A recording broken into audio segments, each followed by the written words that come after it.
Welcome to Elimination Day. The level of competition is at an all-time high in VCT EMEA right now. And unfortunately, we'll be sending 2 teams home today. We're coming to you live from the Riot Games Arena. I'm your host, Engh, I'm joined by Kukuka and Billy. We only started last week and now it's already elimination. I hate these days. Obviously, during the season is going to be way different, but I like starting the year like this because there's a lot of surprises, but of course, once it comes to elimination, it's not as fun. You're sadistic for that. Yeah. I feel really sad that we have to say goodbye to teams, and some of the teams we've only seen them play the once, so the fact that they have a second game and then they could be finishing up for Kickoff, yeah, it's really sad to me. Hopefully what I'm about to say is going to cheer you up, because I want to take a moment to congratulate Shopify Rebellion Gold. They became the first Game Changers team to qualify for challenges over at Americas. And also I got to mention Bob as well. I feel like there's something about Cloud9 White that just gives you that buff. She also made it as well. Very exciting times ahead, and we have some tweets from the teams, of course, congratulating them too. We knew this was going to happen. It was perfect. Like yesterday, we saw Foot and Heretics play it. I get home, I get to watch this game, I get to see them qualify, and then hearing the interviews and seeing all the support from the community. We've known them for such a long time. Everybody has seen the way that these girls have grinded the game and how much they've improved and performed throughout the years. So I'm very happy that this has finally happened. Yeah, no, absolutely. The fact that we get to see Floor in T1 and now we get to see Shopify Rebellion making that jump into challengers, it's really nice to see. And of course, last year as well, like we had G2 Gozen playing in the VCL DAC promotion and relegation, so it's nice to see that a Game Changers team has actually managed to qualify into the Challengers League. Yeah, I'm glad you mentioned Floor, because of course she used to be on Shopify Rebellion, and she sent out her congratulations too. Very sweet here from Floor. I also loved the interaction she had with Effie's after, which is not safe for broadcast, but I encourage you guys to go and check this out. I mean, Floor will be playing tomorrow, and hopefully it gives her like even more motivation to do well too in her game. Yeah, I mean, I'm sad that they're not together right now, because I feel like this would be a very good moment to share together. But even with different paths, this is how the competition works, and it works in every single for every single play in every single team. You're going to be swapping around, but being part of the conversation, just them having it on X or Twitter, and just seeing how they were sending each other love. I just love this team. Yeah, and also shout out to Dodo. Like Dodo, what a queen, what an absolute queen. Let's take a look at the bracket, however, today here in VCT EMEA, because I'm gonna make you guys sad again. It is Elimination Day, and we have 2 ridiculous elimination games coming up. Billy, it almost doesn't feel real that these are the teams that are involved this early on. Literally, how are we saying goodbye to some of these teams? We had KC, Navi, and Fnatic in the top 4 of Kickoff last year, and now we have some of them going up against each other. Like, it's just mind-blowing to me that we're going to have to say goodbye to some of them. It's a bit ruthless, right? Because KC have had probably the 2 longest matches that we've seen so far in Kickoff, with very good deliveries, and still they could be leaving on round 1 of Floor. That is just how, I guess, how the ball roll. No, there's a saying somewhere. There's a Spanish saying somewhere. Probably a Spanish saying. Always a Spanish saying somewhere for what I'm thinking. I'll work on it. But let's talk about this opening game, of course, between GX versus KC. And we're just going to jump straight into it, because we've seen these teams play already, some more than others. But Purpo, very impressive with his operator on day 1. Yeah, I think that Purpo, to me and probably to most of the viewers, is still a hit and miss, because I feel like he's the kind of player that really needs to get a 3K on 1 round to like feel like he can do it, and then put out this kind of performances. We know that when he grabs the operator after the round that I just mentioned happens, he's literally a before and after in the team. Yes, it was a match that they didn't manage to win, but I still think that he had a massive impact with it, and it is the kind of weapon that you should be scared of him picking. Sorry, I just saw the L3. Carry on. we did. We seen him come alive when he was on this operator, but I think the fact that he's going up against KC today is when I start to get a little bit questionable as to how he's going to play, right? We have Sadak on that Harbor. How is that Purple actually going to be able to deal with that and play the operator on Jet against the compositions that KC have been running? I mean, he has come such a long way from, you know, being more of like kind of rookie, less experienced, to probably one of the most experienced players we have in this head-to-head, especially compared to his teammates as well. And speaking of his teammates, although he lacks experience, I feel like Westside, Billy made it up with his clutches. He was so cool and collected. A great debut from him. Yeah, absolutely. Westside is just one of those players on his VCT debut as well that has just completely blown me away. He's been such a good site anchor for this side. And meanwhile, BBL, like in that match, when they weren't hitting his sight, he was left in those clutch situations, right? So it was a little bit of a struggle, but most of the time he was coming out on top and being able to delay BBL being able to... That's a crazy clip. That's an absolutely crazy clip. But like, yeah, he's the one that's able to anchor the site, and he's picking up more than one kill when he's that site anchor, right? He's picking up multi-frags. And I know that we are used to seeing some players having a massive debut on stage, and we always highlight them a lot, but I still think it's worth highlighting someone having a very good performance even though they lost, because on an individual level, many people and many players are scared or get a little bit shaky when it comes onto stage. Not everybody's going to be Derke, you know? Like, Derke just goes onto stage and he just clicks on everybody. Not all the players are going to be like that. There is only one Derke. But what impressed me here with Westside is obviously a lot of players come into this league and they role swap, or they're being forced to do things they don't normally do. There's a lot of questions, a lot of pressure. But he was here to do one job, Kakuka. Yeah. And I mean, do you think it's overstated for me to say he did it perfectly? Yeah, I think he did it perfectly. Of course, from what I've heard from other teams that have been fracking Giants, they're very good on scrims. I really think that it's the nerves of being on stage and actually proving everything that you've been working on during the off season. And for some teams that have made many changes, that's still going to be a hustle. Yeah, and it feels like every match we have, there's a bit of a lopsidedness, right? There's one kind of like Goliath and one David. And for GX, they got to play against KC. And Sugetsu, one of the players that did have to change a lot of things and be off role and learn new things, Billy looks like he's been playing smokes his entire career. Yeah, I mean, he's been doing exceptionally well in the smokes. Another player as well that's been kind of in those clutch situations for his team. So yeah, no, he's been really, really impressive, and someone that teams should be scared of in these 1vx situations, because there is always a very high chance that Sugetsu is going to be able to clutch that round out. I love the fact that, of course, his individual level has always been through the roof. This is the kind of player that you want to avoid on a side. So him not playing on the anchor and just playing as a smoker most of the time is something that I'm really enjoying. And actually, I see him being more proactive than he was in the past, and he's feeling so comfortable with it. It's as if, of course, being in KC is showing a different side of Sugetsu, but he's still as good as it is. Oh my goodness. What? That's a Yu-Gi-Oh card. Which one is it? It was Blue Eye White Dragon, I'm pretty sure. No. But I guess they redesigned it into the KC thing. Yeah. Wait, so they're big. actually I love that. I really want one. I want one. Oh my God, Zeish, you know what to do. Collection. Zeish, you know what to do. You know what to do. And speaking of Zeish and Engh as well, and while their boys were grinding on the stage, these two were going through it. They were in the trenches, Kakuka. Yes. I know that we've seen many reactions, and it's very night and day, because Zeish goes through many things, and Engh is just trying to be calm and collected. He's been through so many times. And it is important to see when they suffer through the same, when they celebrate the same. But remember, this too, last week, they played such long matches. Keeping up the energy, it's almost impossible. Yeah. You know, one of my favorite things is screenshotting this, making them into memes, and then sending it to Zeish for approval.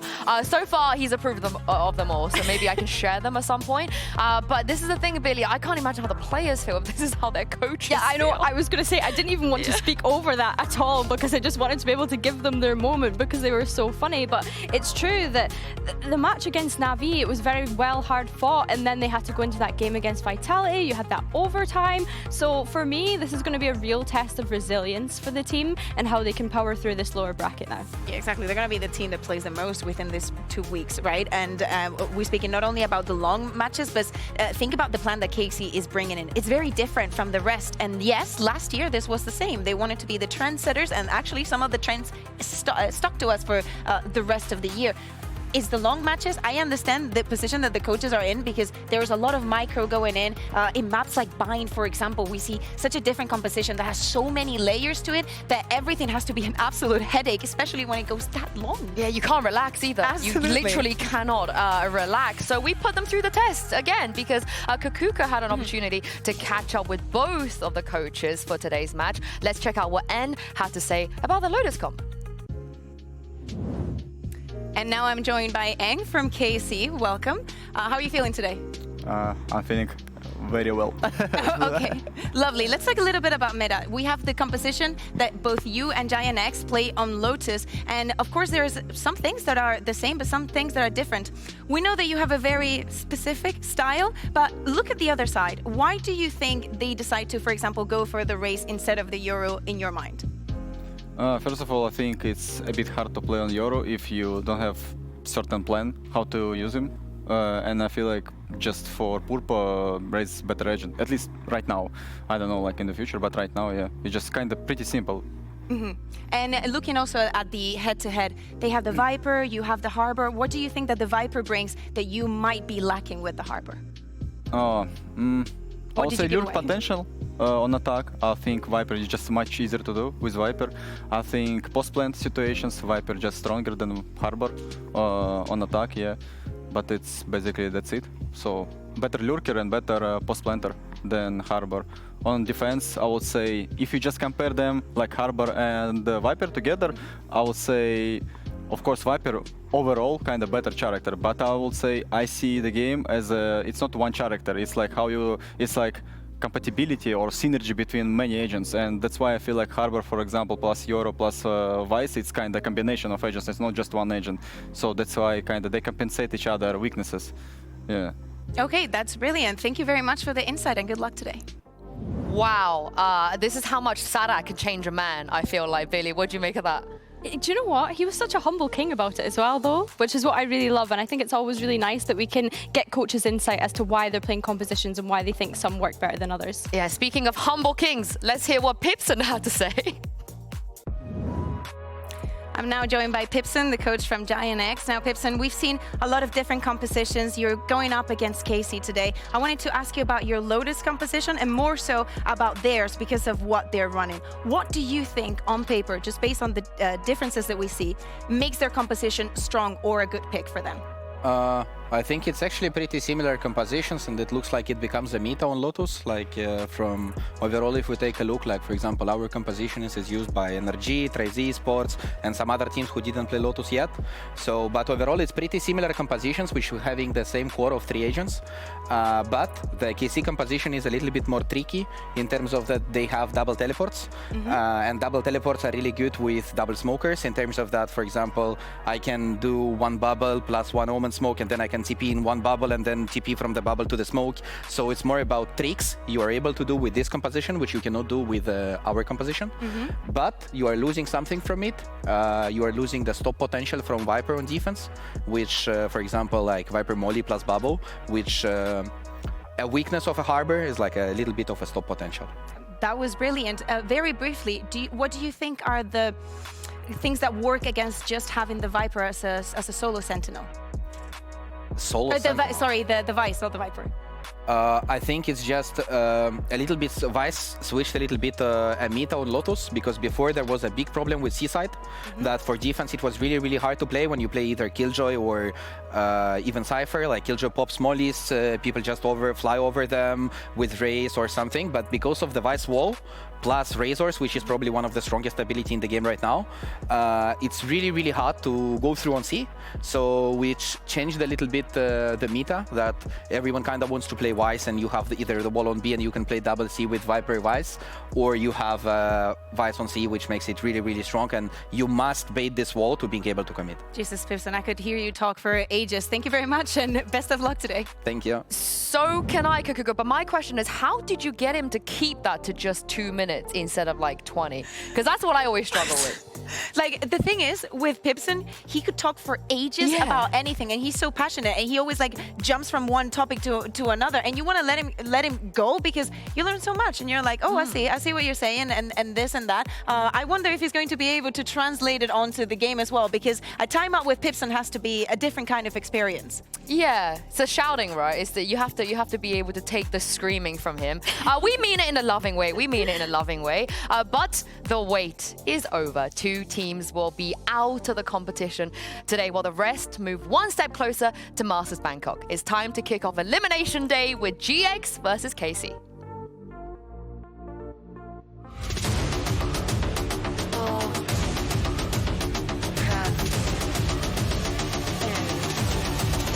With me.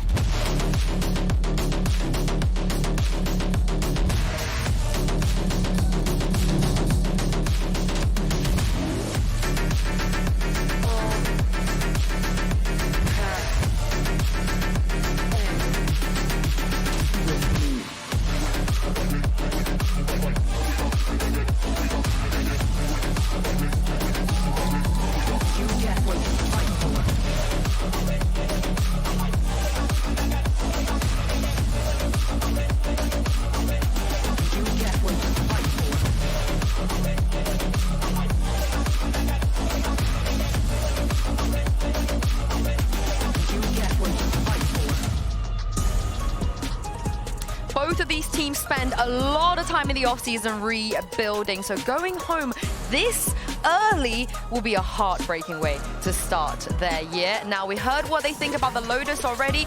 Do we anticipate this coming up today? Oh yeah, absolutely. My question is going to be, is the veto going to say the same? Giant X are going to ban that Haven, and KC is going to move away from that split ban that they were having, and they're going to ban the Abyss. GX pick bind? Wait, what? Huh?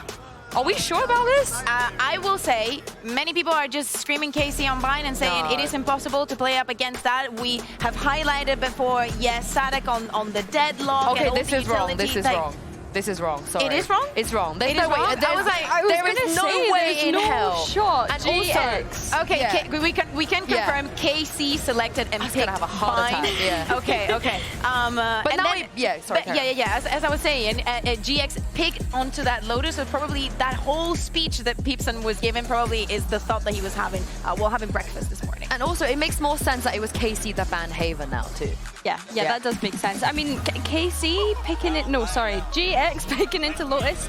Hopefully they've learned their lessons from the last time they played it. Obviously they picked up a loss. It was a 9-13 against BBL. So yeah, I'm going to presume that they've had enough time to prepare and actually come into this one feeling a lot stronger today. I mean, you would have to hope so if they want to keep their dreams alive. Of course, a reminder, if you get eliminated today, you do not pick up any championship points either. You have to make top 4 at Kickoff in order to do so. And like I said, they put so much risk into rebuilding these rosters. You want it to work, right? You want it to feel like the decisions you made in the offseason was the correct one. And getting eliminated here, Billy, it would just be, I feel like it'd be very difficult to deal with going into Split 1. I think it would be heartbreak for GX especially, you know, only getting the opportunity to play those 2 matches. And I've seen people's tier lists. Everyone had these people down as like the top, one of the top teams, I would say. And when you look at it on paper, I wouldn't disagree with that. It just feels as though they've not been able to find their form that they need to find this early on. Well, let's take a look at Agent Select here on Vine and see what GX are going to bring out. Oh, what do you make of this? A double controller, Astra, Viper. I like what I'm seeing. The initiating power coming from Cloud and Runner. I think this is going to be very interesting. Again, just sticking to the Viper. Not many teams are playing the double controller anymore on this map, especially here in EMEA, but they're going to stick to their guns. And probably something that we will see again in Lotus if they decide not to change anything. On the KC side, yes, we see Abyss that might be highlighted, but he has been playing that Gecko, and with them starting on the attack, I don't know how many times we're going to say it, but look at Sadak, look at the way that he initiates with the rest of the team. He's not going to be passive at all. Yeah, I think with Karmine starting on that attack, when they switch over, I really struggle to figure out how Giant X are actually going to be able to execute into sites. You have the Raze, of course, that can satchel over this Fizz utility that we've seen from Karmine Corp, but who's following that up?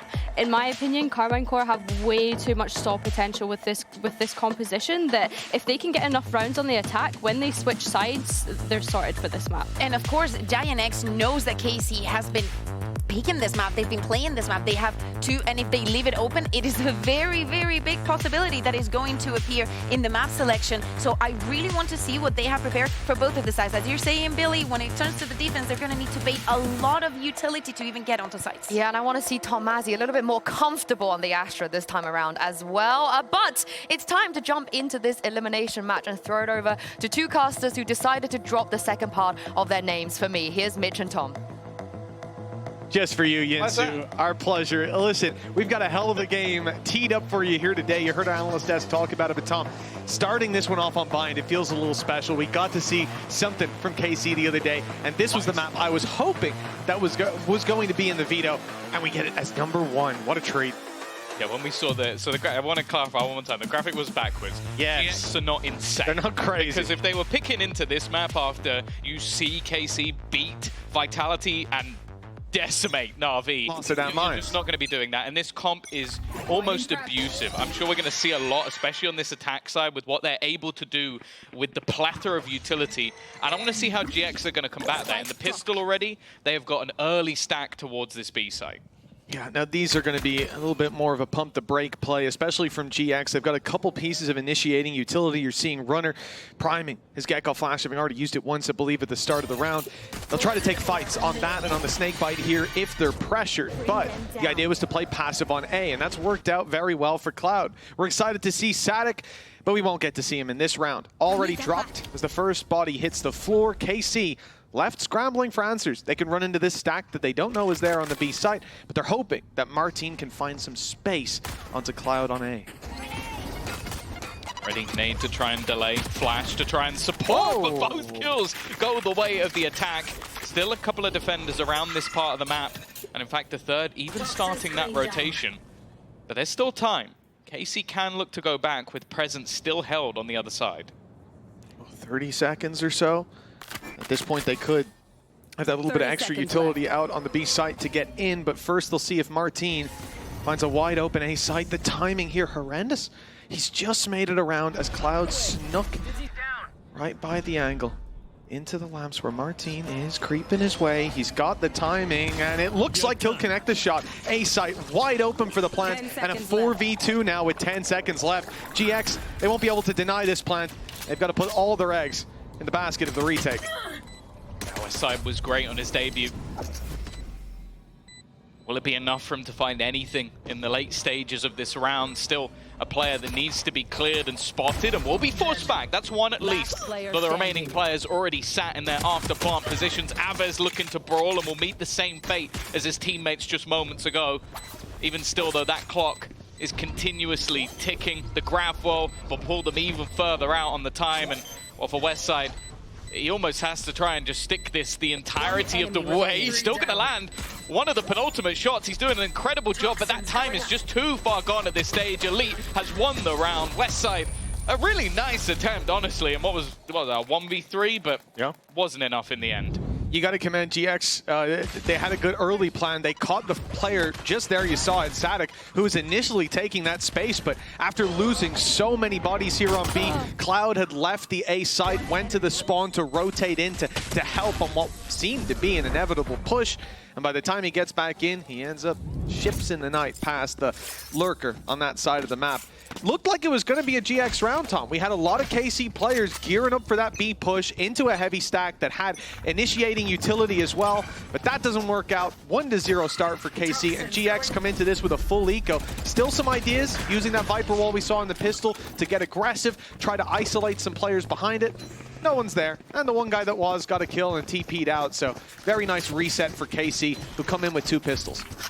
I think something to note going forward in this match is just how tough it can be up against the Karmine Corp takes and after plant. So when you talk about what is on board for the likes of Vice and Deadlock, both in taking the site, making things awkward in the battles, and then also the post plant, and then with these more aggressive agents in combination, there's a lot of opportunities for them and not a lot of places you can really survive. So I think that's going to be my focal point for GX, is how are they going to deal with that? In some of the early rounds, it's been aggression. Now, they have an okay comp for that. Like, you've got the 2 controller players that can slow things down and place walls and stars in order for setup, and then you have that double initiator, which you can get Purpo into position. What I will say is Purpo didn't have the greatest performance in the last map, and well, you might be wondering why I've just talked over an entire round, but an in-zone flawless, nothing really happened. Exactly. I mean, this is just a housekeeping round where if kills come in for the side of GX, yes, we need to start paying attention, but even then, 1 or 2, and that just results in the rifles they've dropped being picked up by the players who didn't invest. This is a well-thought-out round from KC, and an even better executed one, as they now come in plenty, even some of the players keeping over their light shields. There's going to be lots of credits for the side of KC. For GX, sure, they're investing. This is their full buy, but as you can see, the attackers still have credits, and they're pretty much matching up pound for pound in any fight they take. Not a bad bonus, if you want to call it that. Taking that back. Almost double lurk on one side, and the attack already taking some space. Sensor down. Already the sensor's going to be removed by the defensive side, and constantly trying to make things that little bit tougher for map control.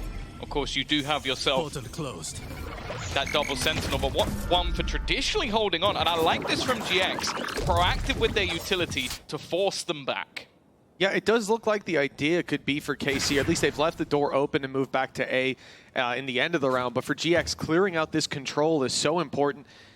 Be able to initiate a couple more fights, burn utility, and telegraph the play that's coming in from KC as a result. Big rotations coming in as well. That attacking side, just look at the bottom of your mini-map. 3 players on the rotate here. They're on their way to be grouping up as 4 on long. It was to be 5 for a moment. Martin sent back to check the other side. Maybe even sell a fake this time. 30 seconds left. Yeah, we've seen the rotation back from the defense. Put extra players into position, even just throwing out further utility to try and delay. They have left them low. Runner just currently trying to hold onto his ground, and Purpo's done fantastically well. 15 seconds. Well, the net very much trapped him, but plenty more 10 players. seconds left. Purpo's teammates ready with 8 seconds on the clock. Running it down is all they need to do, but they've been dropped immediately, though. Sugetsu now out of time. No chance for the plant, and there were 2 players ready to pounce, even if he did have a few more seconds on the clock. 2-1 for the side of KC as GX finally put one on the board. Yeah, I do like what they're doing. As said, like, a lot of the execution power of KC can be quite problematic to face off against, but they are being proactive. They're taking late round control, looking to try and reclaim some of the ground that has already been taken by their opponents, and it means that a lot of the setup is becoming quite a bit more difficult because KC don't have all the pieces in play like they will have done previously. Well, Mola time. A little bit of a pause as we get into the early stages of the game. Now, just taking a look, though, at where we've ended up. Last time we saw KC playing, I think it was coming into round 3. They already had Static's Annihilation online. Coming into round 6, I think they had it, or maybe it was round 7. Very early on, farming up orbs. He wasn't getting a crazy amount of kills or deaths to make that work. Just playing across the map, grabbing orbs, grabbing plants. Now, he might not have farmed up his ultimate. You'll see it in a moment when we get back into the game, but a few of the others have. So despite coming into the last round with rifles and a good chance to battle, that's their economic advantage. KC also have an ult economy advantage that they lose one round and they can fight right back in. Gecko and Astra ults primed and ready to go. And it's going to take a bit of work for GX to level that playing field. Maybe a battle for early orbs. Could see some of that defensive aggression. As you said, Tom, they have plenty of opportunities to deny. We've seen that Viper wall go down again and again, blocking out outside of a bath and the teleporter over on B. This is going to give them that little bit of extra space that they can deny when the push comes in on B. But also, we'll see more of those teleport plays as the game goes on, trying to pincer those players who push past the Viper wall. I'm excited to see what GX have primed and ready for us, because it's going to have to be a well thought out plan. What we've seen from KC on this map has not looked anywhere close to weak. Oh yeah, for sure. I think the score lines that they've had versus Na'Vi with, what was it, like 13-3, 13-2? Yeah, 13-2. It was utterly dominant, and then a 13-9 versus the Vitality super team. They look very strong on this map. Going forward into the series, I think that's where things maybe open up a little bit more, although I believe it was Lotus didn't look fantastic. When we saw it played last versus BBL, it was a 9-13, obviously 13-9 in BBL's favor, so I will wait and see, but I guess if GX are taking us to that map, it's clearly something that they do still feel comfortable on. And I also just want to talk about some of the individuals on their side, because I think one of the great storylines going into this matchup, obviously, for starters, you're talking about teams that will be out. Like, that's it. Even though it will be in different ways, because KC did technically win a game and then still go into the lower bracket, whereas GX have been there waiting all along. There is a chance for Tamazi to come back against the team that dropped him going into this year and eliminate them in last place after they've rebuilt a team surrounded by some pretty big names. You're talking about Sadak for starters. I think that's an obvious one. Elite looked very good last year in BBL. Sugetsu has been a mainstay in VCT for the last couple of years, even with a trophy under his belt. These players going out in dead last, it would be a surprise. But the same can be said, maybe not so much last year, but prior to that, you talk about this GX team. They were a team looking to fight for champs at times. So that's what they're looking to get back to in this sort of run. Last is not good enough for either of them.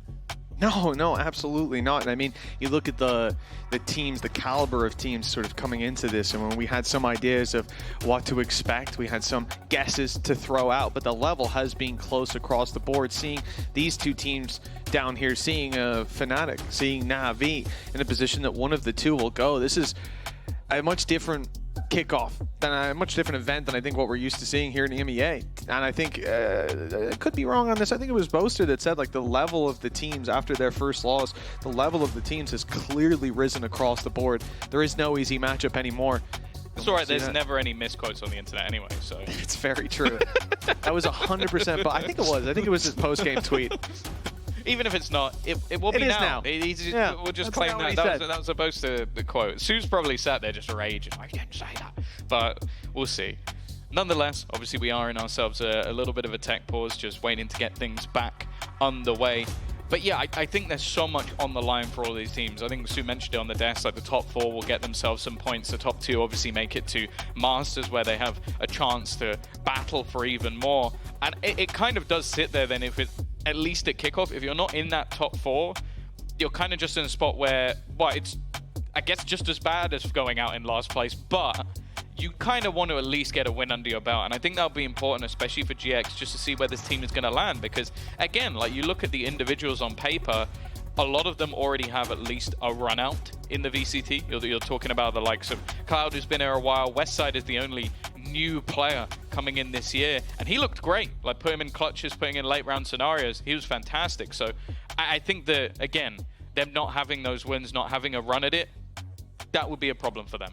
Well, Tom, during this tech pause, luckily, we've had a little bit of a sit-down earlier on with Engh, who gave us his top 5 tier list. I believe we've got that ready to roll for you folks at home.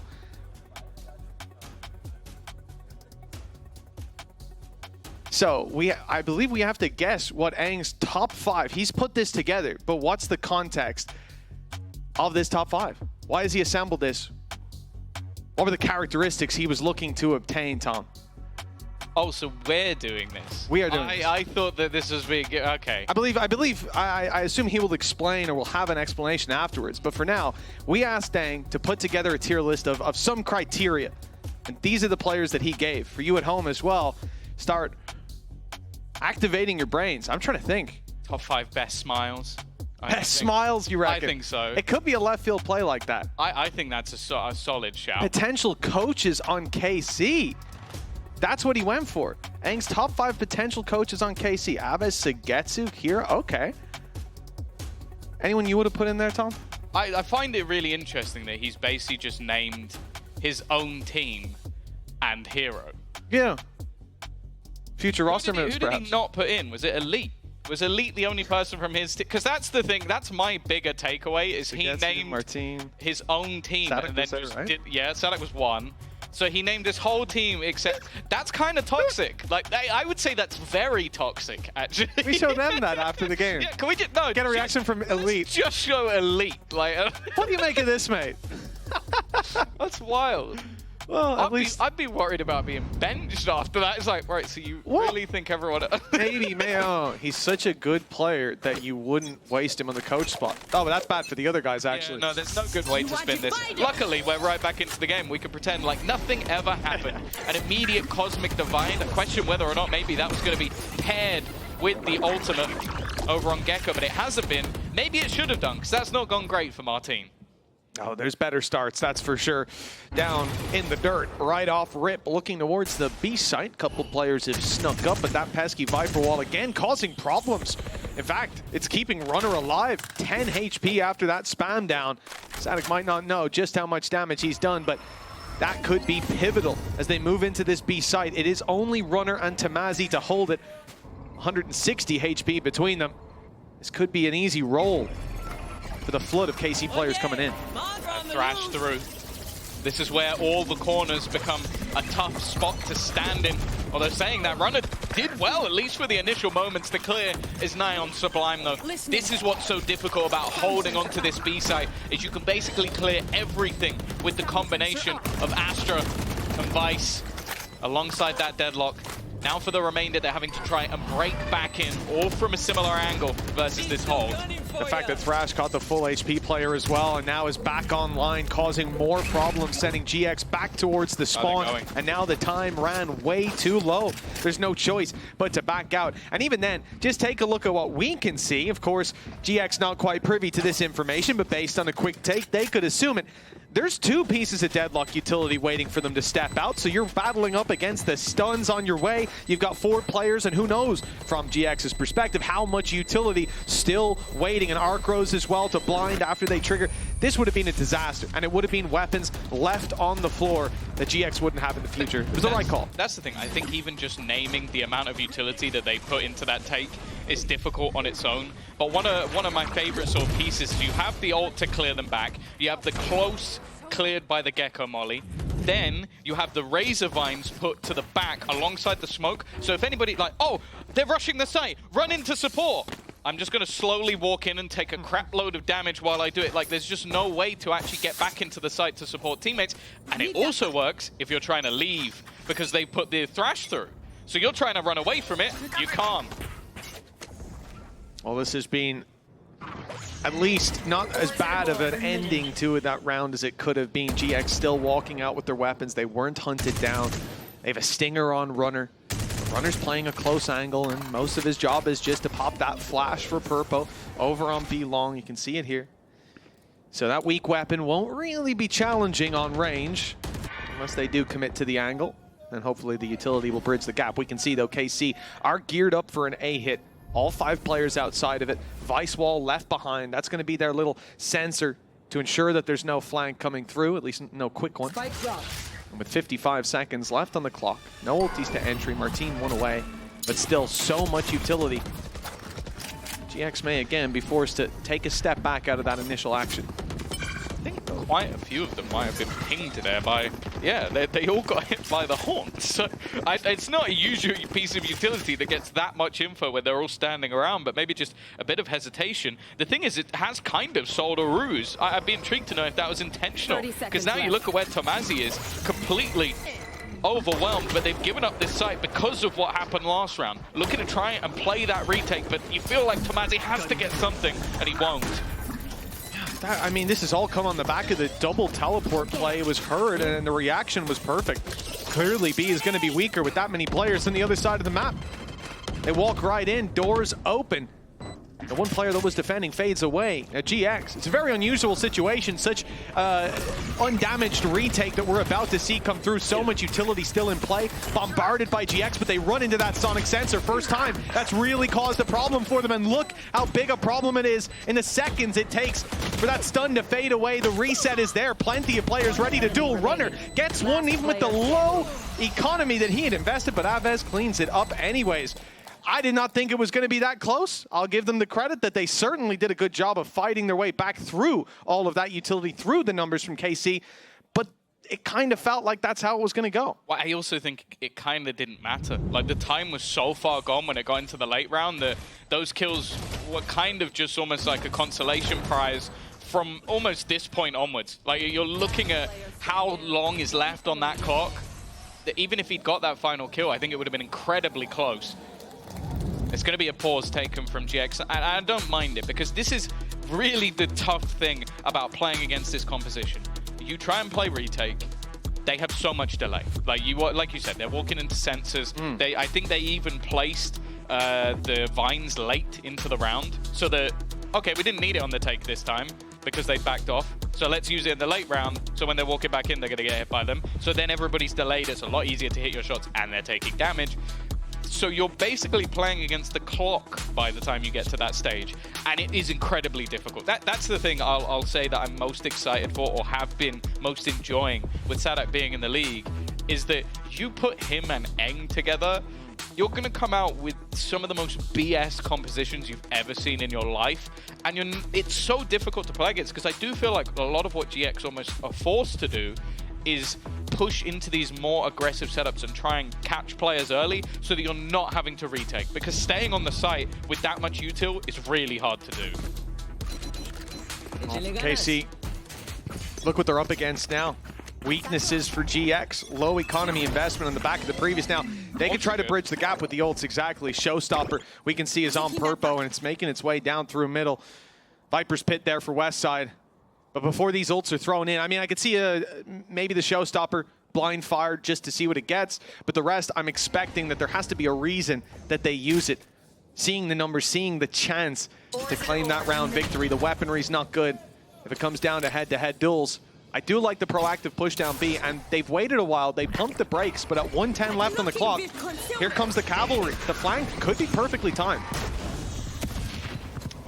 Depends if there's anybody left holding on the site. The delay has been very good so far.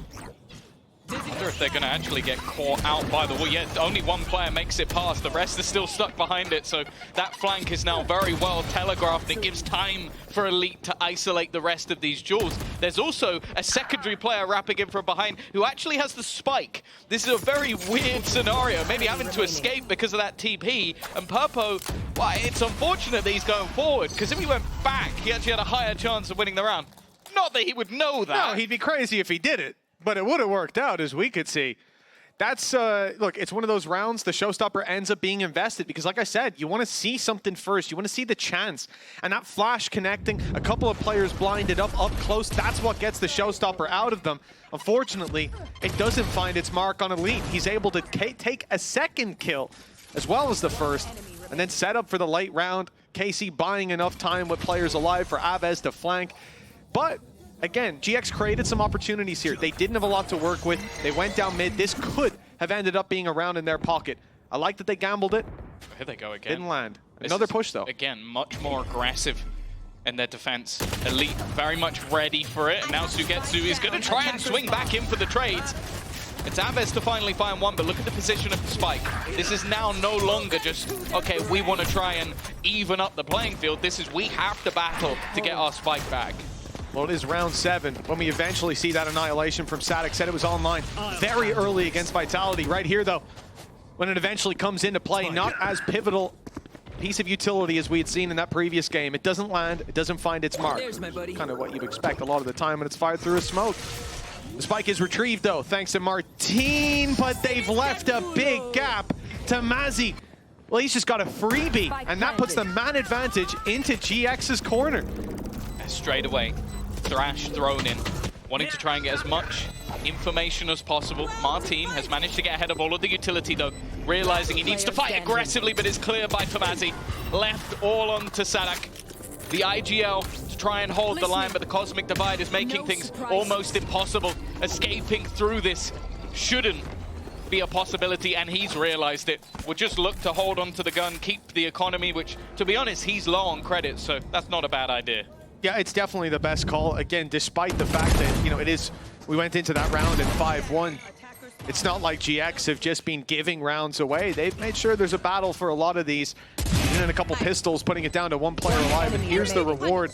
That player doesn't go for the clutch, saves the rifle instead. The thing is, I want to see how much they can do this, because that's the problem. We've got to pause at least for his ice cam, but that's the thing. It's like, how many times can you go that aggressive without your opponent just then waiting for you every single time? Now, this round at least, they have themselves the Viper Spit still. The rest of the ultimates have mostly been expended, but that should at least make things a little bit tougher to break into the A site. But more importantly, at least from my perspective, it means they can bolster up B, which is where those executions have been ripping them apart. Well, this is it. GX's aggression not needed in this round thanks to the Viper's Pit. It's going to buy them a lot more space on that map, 2-player defensive A. That's something that KC should be well aware of, that if they do decide to commit to this B site, it's going to be a lot more numbers that they have to take care of. For now, Arcro's thrown in, it's destroyed, so you're at least confirming a player inside of Hookah. Runner spotted on long as well. Quite a bit of information to work with here for KC. They're hungry for it. Sprinting after Runner. The attempt to take him down denied by a nade on the floor. The mosh pit buys a little bit of extra time, but KC not deterred. They are still looking to push forward into this B site. Spike has made it through. No control in any direction. I mean, this looks like a death trap that GX have sprung. Tomazi kind of stuck in the mud, but he still manages to come out on top. 25 seconds, the spike now down on the ground. You feel like control needs to be garnered, and Tomazi is doing a fantastic job. He's been able to hold on to position. Their guns, though, might be about to disappear, but he jumps down to get the fight. Before that happens, it's now left all onto Elite, but he comes up big for a second. Purpo has to win the round with a classic, but he does it. Ooh. Yeah, not even close. Not even close. Yeah, good attempt by Elite in the end, but GX, they had everything set up for them there. Control over spawn, elbow, and hookah. The only position they'd lost was long, and pushing out of that choke point with players fighting from every angle. Just look at how overwhelmed they are. Runner's able to walk up behind elbow, a position they knew he was in, but there's too many bodies. You have to focus on these other fights, on helping your teammates. That gives him the gap, the window, to step in and claim a kill for free. GX, 2 behind. I love that they took hookah control. I think that was such a big part of being able to cling to that round. Purple, I think, has actually found a gap around the back of the utility, so not clearing them out. And you can see in this round, KC, much more of a focal point to make sure hookah is clear. The problem is, GX have also reacted. Now they're fighting further towards long. A great spam on the Sadik, and he's got those regenerating shields, so he's back up to 25 on those, but 68 health. They were stripped from him fully, or down to 4, I think. A wonderful spam, the setup from Runner that we talked about before, that Gecko flash over top on contact, had pushed KC back with a minute on the clock. They're again gambling on this B site. No doubt it's a favorite for the squad, but this time it should be a little bit easier. Thrash is leading the charge, destroyed immediately. Mosh Pit to stop the push on the back of it. Runner picking off Martine. He's ahead of the pack thanks to that little bit of delay Runner put into play. It's beautiful from the side of GX as everybody falls, leaving Sugetsu to pick up the pieces. 1v5. Even going for this one doesn't seem too likely, but the 30-second save against 5, not the easiest either. He's still a player you have to be careful of. You don't want to give him too many fights where he can just sit and hold his crosshair placement. I still think he is right up the top of the board for that, at least, but Obscuring vision. nobody really giving him anything. I like this from GX. Very controlled. 10 And I seconds think this left. round in general, you can see already the adaptations that they're making to make sure that this B site isn't just a free pass for KC every single time.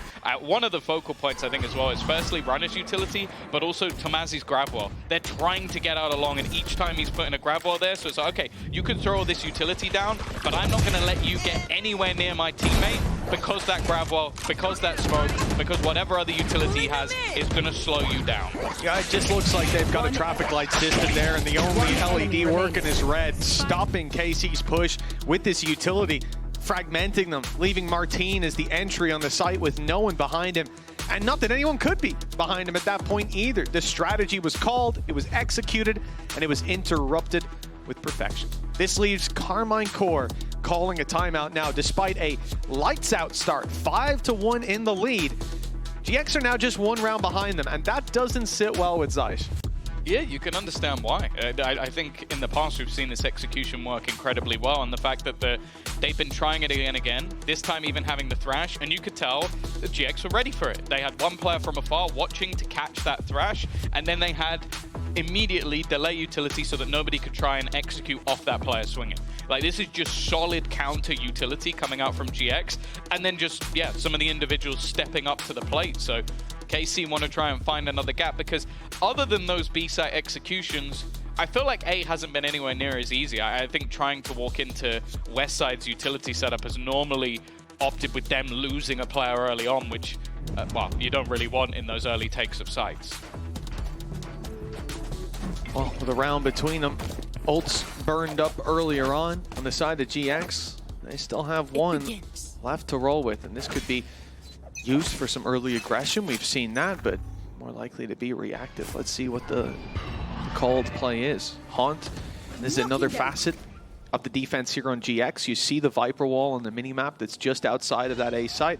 They have a Haunt up above it, so even if you're stood on the other side, they can reveal you and shoot you straight through it. Denied that opportunity for an early fight. Purple goes back, and he makes his own. On middle, Martine falls again. Early pick for the side of GX.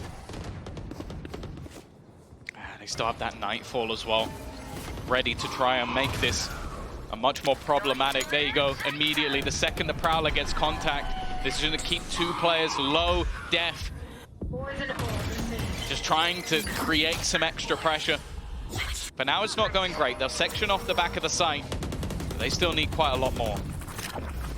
So many players here for GX.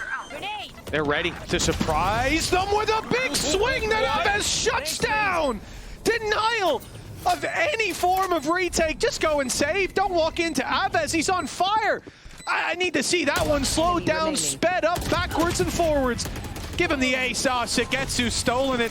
Nonetheless, I saw 3 players coming out of lamps. That looked like the easiest 3v1 fight of all time, and Aves knocked him down like dominoes. He had a massively impressive There we go. debut and second game for this squad. I think he has been one of the... He's a player that came in, I think we'd seen him a while ago playing with it was the Egyptian team, right? That we saw playing Shalabi, different Red Bull events as well, playing regionally. He was fantastic, but it was whether or not... It's a jump, like coming into the VCT, how he's going to be able to perform. The last couple of games have been fantastic, and you're starting to see the reasons why. Yeah, absolutely. You wouldn't put that man in a coach slot, would you? No, it's skills like that. Maybe in like 15 years. You know? Yeah. 15 years or so. Maybe it will cool down a little bit. He'll be coaching elite. Well, Aves, great round from him in the previous. GX had a 4-man stack on A, and it still wasn't enough. Not with that man standing opposite them. Now we look to a 2-round advantage, into credits waning for GX, but they have put a big investment on the board as we are on board with that gun. Purpo, the big purple weapon, scope down on mid, and it looks like he'll get a chance. Again, though, with the comp that he's up against, you have to imagine before anyone's peeking that Aves is throwing in a flash. There's a smoke. There's something. They're not just going to dry peek it. Surely, they're not... The flash was there, Tom. The flash was there. It was just a little delay. We do love a Mitch man curse. It's forever surviving through the many years that Valorant has been around. Anniversary coming up soon. You'll still be there. 30 seconds left. Again, though, with this advantage, already going to see the showstopper. Well, it actually just ends up as a little boost for Sugetsu to get the kill. 20 seconds, though. Spike down on the deck. I feel like this round is already done. It would have to be mass mistakes from the side of GX, and they have been tempered and controlled in a lot of these rounds, even when things haven't gone their way. Or saying that, though, that one got a little bit dicey. There was a chance, but with how little time, I think even then, it was never going to go their way. Elite will look to save, and GX are going to put that difference down to just 1. Yeah, I think I might have boiled down to a little bit of economic damage in the very best case scenario. The spike was too far away and the time was too low. That's a mistake that they will not make again. Again, you see that Gecko flash. It's thrown out. Thank you, replay team. Yeah, indeed. A phenomenal job as per usual. But yeah, the idea was there. They just really didn't think there'd be an op up top. That's a mistake you make one time, and we won't see that one again. Well, at least I very much hope we won't. Mitchman has said we will not see that again. Yeah, and here we go. It's going to be back to back. He just ego peeks him. That would be what I respect if he does. To be fair, they are jump peeking the corner. They are going in dry, looking just to take that fight, but there's a reposition from Purpo. He's over towards bathroom, and he'll be completely out of this engagement. Yeah, the only goal from Westside was to just delay. He's put that snake bite down onto the site, so the plant, at least, has taken a little bit more time. They also have Thrash for the retake, a Cosmic Divide of their own, but the attackers have the same ult in the form of Thrash. Well, this is the round to use it in. Not going to leave anything on the table. Thrash gone in, but it's caught by the wall. Blocked off completely. And now Thrash goes in on the other side. More aware, the wall broken. And it finds its mark. Aves now removed from the engagement. Sadik, though, up close, has to hold the line, buy them a bit more time, and he does just that already, denying it at every step of the way. KC emerged victorious. It is 7-5 at the halftime. It could have been much worse for GX. Yeah, it was a bit of a slow start and a nice thrash that just didn't quite get executed on, but ultimately KC will be the ones coming in the lead.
Well, Tom, it looks like we're ready to jump back into the game. Half number 2 will be kicking off shortly. KC now on the defensive side.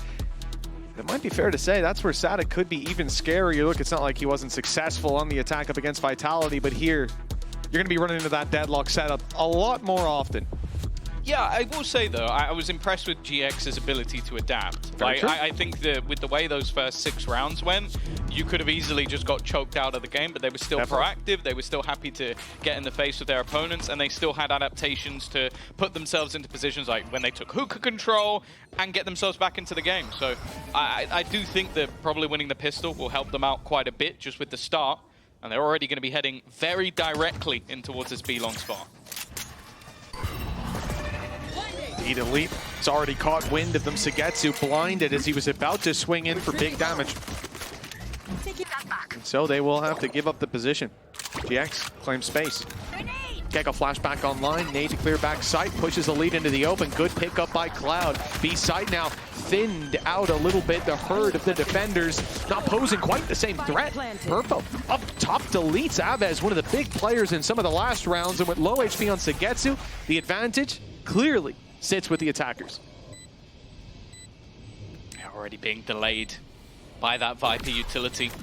Flash about to go in. They need to try and get something off the back of it, but the players just about wrapping in onto the site. Still a bit wary on the attack. The players could be coming from behind, and because of that, there's a gap that's been found and exploited. Now Runner is all that remains. HP still in his favor. He's got to try and find both, and he will get neither. It is going to be that pistol going the way of KC, and as you sort of said in the moment, Mitch, that was a tough one to break back in for. It definitely looked like it. I think Sagetsu didn't take a lick of damage on the way back through. And the way this started out for GX, space seized, Avez picked up on the backside, Elite was pushed out into the open by a nade, but this here exploited. Martine making opportunities for the squad as their eyes are drawn towards him, wrap around the back. This is something we've seen KC do a bunch of times, just overwhelming their opponents. And with a pistol under their belt, the lead extends. Honestly, I think a piece of content we need is just Avez versus Zeiss for who gets more excited. Like, they just seem like they've just got, like, I don't know, some sort of, like, golden retriever energy. They're just like, ah! Vibes are good. Vibes are good. Everything gets going. You get players like that in the same team, or, well, I suppose members of staff and players like that in the same team. The vibes are just going to be fantastic. You feed off each other. Well, not much to be played with here for GX, so it's going to be a fast-paced move. In fact, Cloud just leading the he's just going in and out of smokes, trying to find something. Even a plant would be a few extra credits. It's not the end of the world when you literally invest into a singular pistol, and that pistol is in the hands of Westside. See if he can do some damage. He's got some cavalry leading the way. The classics barreling forward. They're protecting the president. 16 HP. Left on West side, a quick bullet in his direction. Should be quick to drop. I mean, realistically, the pressure, it's taking a while to come in. Now the clock starts to tick away. A few kills here for the side of GX would be fantastic. They're denied anything. I see the first come in so quickly. I'm thinking, oh, we're really in for something. But in the end, it's a relatively clean close-up by KC. Yeah, and they had one play. I think it was Sadek was on a pistol, so they actually lose no weapons. So that's really not a bad round for them at all. And as I said, a few extra credits, a single kill when you only buy a sheriff is also fine for GX. It's just one of those rounds that you kind of wait for it to end so that we can get back into the action. The only worry for me here is that KC come in with a very strong buy. Like having the Outlaw, okay, in this case, it's actually 4 shields on every single player, so it's not going to be as deadly. But you pair it, I was going to say with a Judge, maybe with a Stinger. Stinger works too, and that's a pretty nasty combo. Yeah, it's just going to make it a little easier for your teammate to contribute to those battles in a meaningful way. Just the 10 HP taken off will be enough. GX, well, there's a flash just hit them. Big play through the TP. Elite and Avez Sadek even piping up, and the spike now dropped. Huge early fight for KC. This map just got a whole lot smaller. All they have to do is hold on to Bathroom. A deep wall as well, completely denying the walk-up from their opponents. Player inside the TP. Avez, I don't think will have his flash back online. I believe that one is gone. But still, the Arc Rose ready for Elite. Snakebite. Oh, the Snakebite's got him at his feet. precision from Westside. Good for another. This round looked to be locked down, and instead there's a challenger. Westside falls eventually, but he set Tamazi up for the 1v1. It's Tamazi versus the man who replaced him. A chance for a little bit of revenge, or a chance to prove a point for Sugetsu. He's actually wrapping back around towards the B site. Maybe having the read that, okay, I've been seen on one side of the map, why would my opponent continue to push into that side of the map? And it just seems like a battle of mind games. Tamazi reading that, okay, he's probably tried to go back around behind me. Instead, it's ended as a bit of a stalemate. He's going to use that smoke to get his way back onto the site, even planting towards heaven if he wants to go that way. But there's a lot of unknowns that he has to check on, and has to be careful he's not caught in util.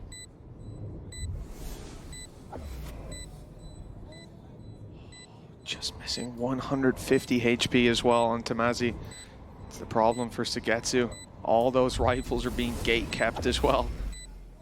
No free pickup for him. This is a very difficult fight to win. The smoke perhaps will give an advantage. There's a gap though, and Tamazi is holding it. The round falling into the hands of GX. A good attempt from KC though, nonetheless. Oh yeah, it's an incredibly costly round.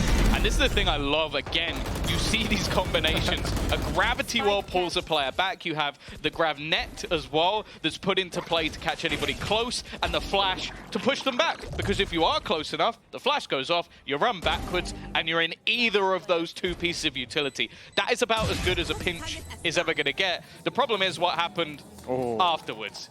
Yes, I understand, because when you're in a 2 versus 4 scenario, it probably shouldn't slip away like that. Well, that's it, and look when it's happened as well. That's put KC down to low credits. GX heating up into it, 3 rounds behind. Ult's coming online soon as well. It's a bad time for a slip up, because that may just have GX sliding right back into this game. Foot in the door for now. They need to convert this round, though, to really capitalize.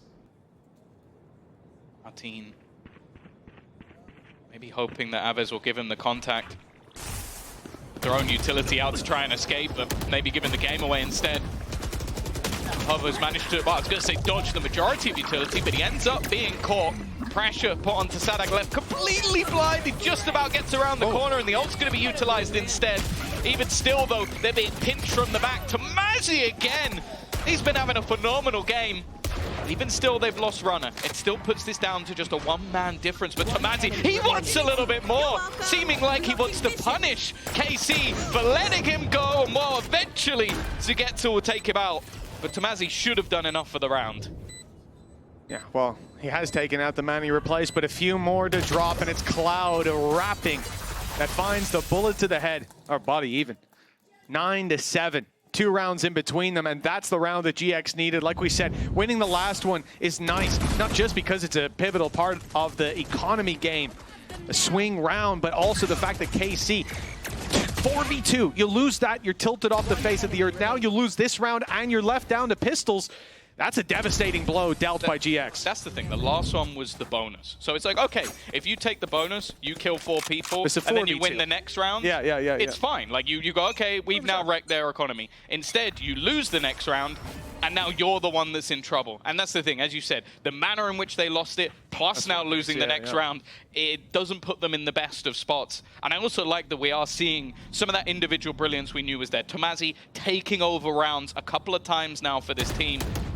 Here's someone that we've seen play the duelist back in the days of the Portuguese league and saw. I knew that was coming. I left space for it. But now again, execution in towards the combination of Sentinel utility. There's only one man here though.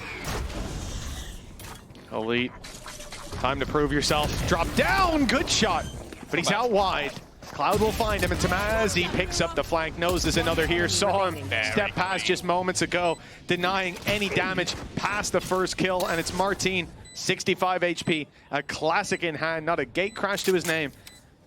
Certainly not the round that you expect him to bounce back into. Take across the line and flying colors for GX, checking in with where they're at. 4 players surviving, economy stabilized. Ults are online. Runners got Thrash as well on the attack side. That could be a much more pointed attack. unless someone like Sadic's going to throw down a wall to stop them. Despite the fact that they were 5-1 down. And even here, just 2 rounds ago, KC set to decimate this squad. Nice little housekeeping. And a 4v2 that should have seen 10 on the board already, and KC running away with the end of this map. Instead, Bind is very much up for grabs. 3 ults each, rifles across the board, operator in play for Martin. All credits on the line here for the side of KC. This is it. Round 18 sees a timeout as KC, this is their last one, their second already burned up. Yeah, you can understand it. They had opportunities in the last couple of rounds. I also think, again, like seeing Tomazi start to almost take over a little bit in some of these rounds is a great sign for GX, but maybe a bit of a panic sign, especially if you're KC, you kind of sit there and go, like, because there are certain players where, like Tomazi, I think, said in the interview earlier, where it's like, oh, I don't really think about playing against my old team. I think that's bollocks, because I think he is the sort of player that will like flex on this team, that will get pumped up by doing well against his old team. I think that will matter to him. Not that he has anything against Karmine Corp, it's the fact that he wants to prove that, okay, you were wrong. And I genuinely, maybe I'm wrong, I could be wrong in that regard, but just seeing the way he plays, even seeing, like, I think he gets a 3K there and he's shaking his head at his opponents, the same as Aves was doing. He is pumped up in this match. And I think even just taking a pause to maybe try and calm the heaters on your opponent could be a big thing, but also just talking about some of those slip-ups, some of those mistakes. You're coming in with a big buy, you have some very good ultimates online, but so do your opponents. And just putting that awareness into the minds of your team, and you have someone like Engh, you give them a bit of time to talk. Well, this is it, you know, on the side of GX as well, it's sort of valuable for them. Sure, they've got themselves the Showstopper and the Thrash, big ultimates, and close to getting the others online as well. Of course, I can see Tomazi has his, just the impact. Not going to be as in your face. For the side of KC, they need to be ready to pivot. If you hear Purpo popping the ultimate on the defensive side, you need to make sure you're not in positions he can easily pick you off. Should always be a get out of jail, well, if not free, for the low cost of utility. Purpo's been isolated by the Vice Wall. It is just, looking at the map, it's just crazy how much of that Sentinel utility is just used to man the B site. The sensors, alongside the vines, can both delay, disrupt, and all-out stall. And then they put more players over on the A site. The thing is, though, so have the attack. Attempt to spam was close. I think it's a TP. I think they are. Spike is still here. And indeed, it's gone straight through the teleporter. They've seen that Deadlock is on the A site. They don't know that the utility is on the other. They don't know the operator is here and that Martin, well, he's left his teammate, sold him down the river a little bit. But now the opportunity to claim an extra position, use that flash and pop out for another. Even going onto the shorty for a third. Martin takes a commanding grip of that round, and double digits are found for KC as a result. Yeah, I think we've had a good showing from Martin, but I think those are the explosive rounds that he's almost known for. And again, I like the fact, okay, he maybe sold Elite down the river a little bit, but it was all in the goal of finding out information where the players are using the ult and repositioning into a new angle so he can get back in with the team. And I think, again, you just see the value of some of that supportive utility, the flashes that went in alongside the retake, a much better looking round from the side of KC. Still, though, there is going to be another purchase and an immediate push to try and fight for that control. Purpo almost even a little angry wanting to get that space so quickly. Oh, despite being flashed up, the kill's not connected, but Martin still delivers. It's Tomazi that's dropped. Still, though, GX claiming a good foothold on the A site. There's not much else to say, you think, but Martin, an aggressive peek up top, grabs a kill as a result. Spike goes down nonetheless. A 3v3 retake. And look at KC. They're not making this complicated. Just one angle of approach. And Steel Guard used to steal away those weapons. This could be a big problem. It's classics across the board. The shorty denied off rip. A brave play to say the least. Elite catching West Side as GX realize they need to reset, fall back, and run this clock down further. They will not win in the open duels with those weaker weapons, but now the rifles are back online, and Runner not afraid to show it. It's Sagetsu. All he can do is save this weapon. The time too far gone. The op retrieved. Needs to run. He needs to run now. He'll get the kill, but that spike is hot on his heels. Not quite gonna make it out. Yeah, that's a big round for GX. And like the thing is, there's one or two angles where I think like, okay, steel gun, you're gonna take away their weapons. They just move into lamps and go, I got a classic. This is probably better than my rifle anyway. Just being able to hold on and trade out some of those weapons. I also do really like the pace change though from GX. You know that a lot of their comp is about finding information and then, for example, using the wall from the deadlock to hold you back from pushing through. Well, if you're already past it, that wall then just becomes something that holds you back later into the round. So the pace change impactful. The economy of KC almost immediately destroyed. And while Purpo, I felt like last few rounds he's been on a mission. He wants to find those early fights. That's exactly what he gets. Again, within 20 seconds, a player on KC is dead. Martin's absolutely fuming. I do cast my eye down the west side and see that he has his ultimate, the Viper's Pit, but also an Outlaw. I'm assuming there's some sort of a shorty. This round. Yeah, no, it should, well, certainly shouldn't need to by the looks of things right now. The bookie on Sadik attempting to find a couple tags up, but GX are being very wise to this. They haven't taken any of that super close control. I think Purpo's the one with the biggest risk. Actually, risk of being wallbanged. Decent nade, that's got him. Good night, Sadik. No more danger of the bookie, although it might be recovered. Elite's on his way in, so too is Aves. Low HP across the board, though. Shots to the body will be enough for the first, but Aves is the one to connect it. Bunny hopping out with a bookie. Quite a clean kill. Still, the numbers on GX left to 3. This round is not going anywhere, and neither are the remaining weapons. 10 to 10. The climb back again from GX. I am, again, just seeing them play this contact style, they're not giving away the game. And that's been one of the major issues, I feel, is they're not, you can see on the other side that they're not expecting anybody to just walk dry into these angles. So a lot of the utility, like the grab net, well, you're not going to throw a grab net randomly. Maybe you have a set play in certain aspects of the round. The pace of which we saw them take the showers in the previous round would have bypassed a lot of that utility. They are realizing that if they're going to use everything to stagger us, let's not give them anything. Let's just go straight through, go for these aggressive pushes, and make sure they can't delay us at all. Well, GX, aggressive, direct, and successful. Purpo completely decimating the B-long hold, despite the utility that is waiting for them. And the dropout of Hookah on the play to the backside. Well, that Arc Rose isn't going to be activated anytime soon without a lead around. That stun isn't going to be capitalized on without a player there to fight. And even then, the flank is being watched. Tamazi's about to get a kill in the spawn. He's caught Sadik, who seemed to be quite aware of his position. Connecting the kill is a different story altogether. Well done by Aves. That's one pickup. But is that going to spur you forward? 2v4, 10-10 on the scoreline. A game that you were once 5-1 in the lead. And now GX set to take the lead 11-10 right in the home stretch of the game. This is not a comfortable position for KC, and losing these weapons would make it even more uncomfortable. They've decided to save. They've fallen back. They've given some space. But Tamazi has taken some. He's stepping up through A main, through A for the fight, and the question is, does Aves, I don't care about the spike, I want to see Aves. He's got a duel on his hands and he's won it. That should be the weapons retrieved. Yeah, they'll be able to hold on to those for the next round, but again, it's exactly the same.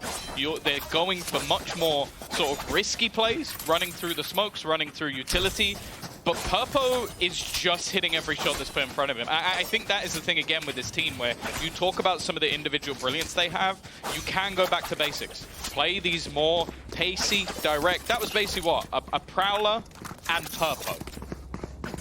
Was there anything else involved in that tank? Maybe I missed one smoke or something that was put behind them. I don't know. Just wrecked them but on it that was fight, just, okay, Prowler, yep, there's someone there. Purpo, go and kill them. Efficient strategy from what we've seen so far, even more so in this round where the showstopper is online. Take a look who's on the podium. It is Purpo, ready to fire himself into the back of the site. Second blast pack used now. Still, nobody spotted. There is one to claim, and he has fired into the dark. A game of battleships. It's Purpo to sink Sugetsu. GX, man advantage. Thrash and Viper's Pit online for the post plant. Cloud online with a kill onto Elite. It goes from bad to worse. They're looking to try and find something. With the Annihilation, the spam through onto the ult has worked. Put them into a 3v3 scenario. The attack, though, still have ults of their own. The Viper spit down, the Thrash is hunting within it.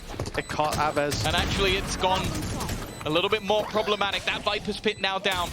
2 players remaining, but that time is ticking. They need to move on the other side. It's from Runner and Tomazi holding that line, and Martin is desperately low. They will hold on. They will get to 12, and now they have a chance to take their opponent's map. There was a time here where this looked like KC cleaning up. Aves has had some incredible rounds. Individuals have been active. Sadic's setup has been dealt with. You can see there's certainly a deep level of preparation there from GX and what they're coming up against. They're not being caught off guard quite as much. But what a recovery this has been. 2 chances now to close this map out. I'm thinking as well, all the way back. I'm going to say a team name that will get some people excited. Here we go. I think at the time they were known as Mech. I've heard of them. Also called as Gambit. Purpo was subbed in for a final map by a coach, and a lot of us thought, damn, that's a harsh debut. He's back against him right now. He's looking pretty good. It's fair to say. He has been active. There has to be the active.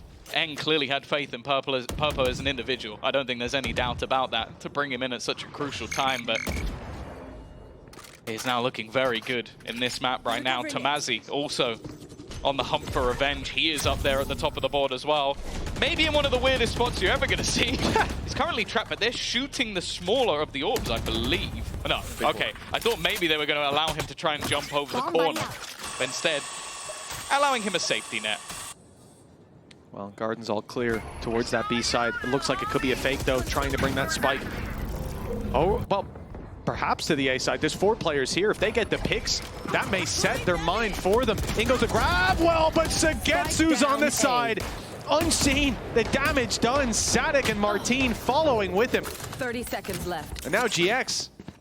I mean, they've got credits.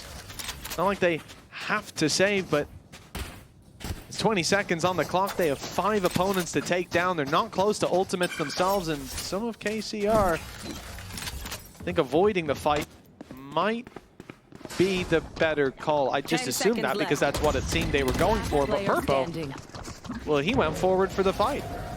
Yeah, I guess maybe hoping to do a little bit of extra damage here and there. They're all low on credits, yeah.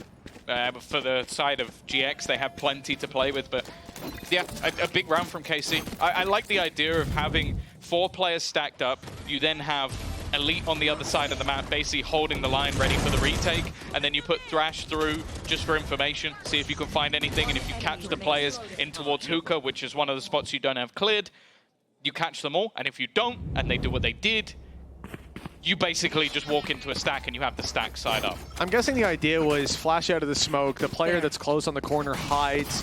They give you that bit of space. They call for the rotate. You TP and you're with your teammates on B. And instead, they dove out of that smoke. This fell flat in their face. Early stack up. 3 players here from the defense, 3 players here from the attack. This could end the round here, and now Martin, snappy aim. Oh, you're done. This is Cloud absolutely screwed. I thought for a second maybe he'd escape, but it isn't to be. Already dropped by Mosh. And well, OT is almost looking likely at this stage. A 2 versus 4, the way we kicked off this map. Do you think they have enough util to stop Westside? Toxin screen down. Honestly, maybe not. I've seen this man get hit by a Rolling Thunder and simultaneously a stun and clutch a 1 versus 2. So, utility, everybody knows. Stuns are just cosmetic. Jumping out of Hookah, stunned and flashed. Yeah, it's cosmetic. All right, well, I know. Wow. You're going to have someone claiming it is Elite. Won't have the chance to take that fight, though. The utility is cancelled out. The players make it to site. Spike, drop down. It's going to be picked up by Westside. 30 seconds on the clock. 30 seconds left. Covering it. KC have got all the angles, though. Spawn, elbow. Where does he In go? through Hookah, good stun, but Tomazi can't capitalize. They need kills. Someone has to take a risk and deliver a little bit more than they should. Tomazi's been spotted. He's boxed in, stuck in a corner, scared of the utility coming, and he should be. The stun is perfect. Westside surrounded, and it's Aves to deal the death blow. 12 to 12. We're going to OT. It's been a back and forth game all the way through. I've really enjoyed seeing sort of like the tacticians on either side make these adaptations, in some cases going back to basics, in some cases having these set plays. And in a lot of cases, someone hitting some crazy headshots. Martine and Purpo definitely up there, but this was gorgeous, just to make sure there was no escape from Cloud. And then just how safe they were in playing out these retakes. Like, making sure that there was no way you could get trapped out in hookah because of solid utility usage. He does that a lot, though. The fact he's still impressed with how good he is surprises me a little bit. At some stage, you got to get desensitized to the lunacy, you'd imagine. KC called a timeout. They said that they were out of them, but obviously we hop into OT, you get a little extra to work with. This is where they're going to need to reflect coming into their attacking side.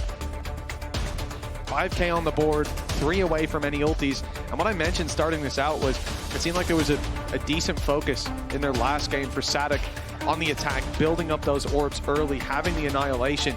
But as we come into overtime, there's plenty of strong ultimates that they could decide to fight for instead. Yeah, I feel like a lot of the time that they were really looking at Thrash. I feel like it was mostly because Aves was getting so many kills. That's the thing, guys, 22 and 13. You had it online quite often. Well, you know, technically Martine's get more orbs because he's dying more. There you go. So, do you want to talk about I do the think map? chances are Thrash is going to win you a round before Dimensional Drift does. Although Martine... They were using it to clear Viper's pits and stuff. I think they could do it with both. But the point I'm making is I do think a lot of their executions were helped out by Thrash until GX adapted. I think that's the big thing, is throughout this map, the way that we started to now, we've been looking at a very different game. And I think especially when GX go back onto the attack, are they going to keep just going for those fast-paced fights in the early round? Because we've even seen KC start to really match them. For now, though, it is looking like an A-site execution immediately in towards that site.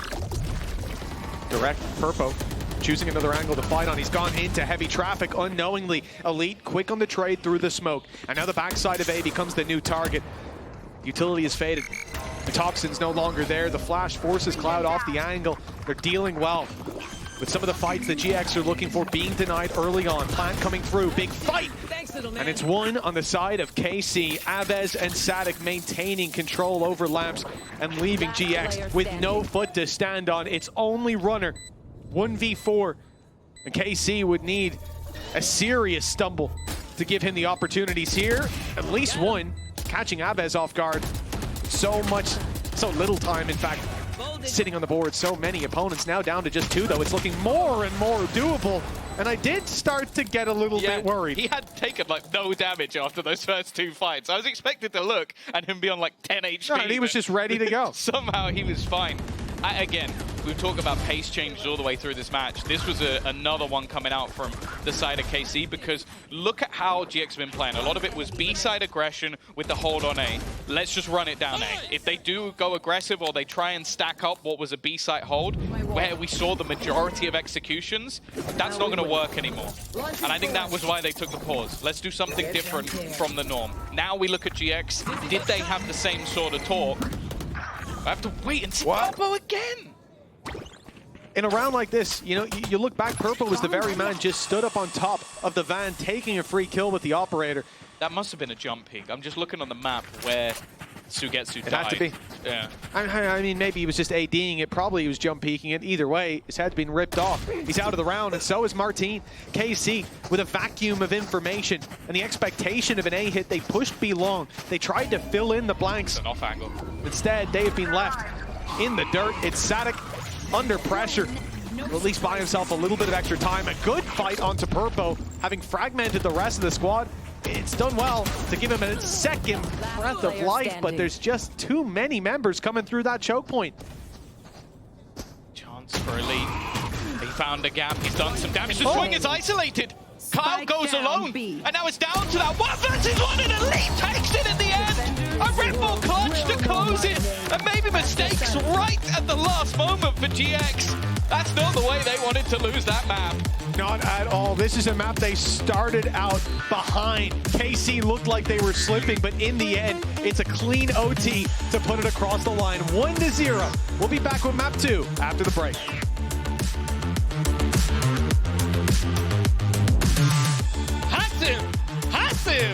Azem. Oh, yo. What happened? Azem. What happened, bro? Bro, Azem. Insane. I just saw. Kill. Good job, Hazem. Good up. Bro, they use every ult, bro. Fuck this shit. And guess what? We still won. Bro, I didn't sign for this shit.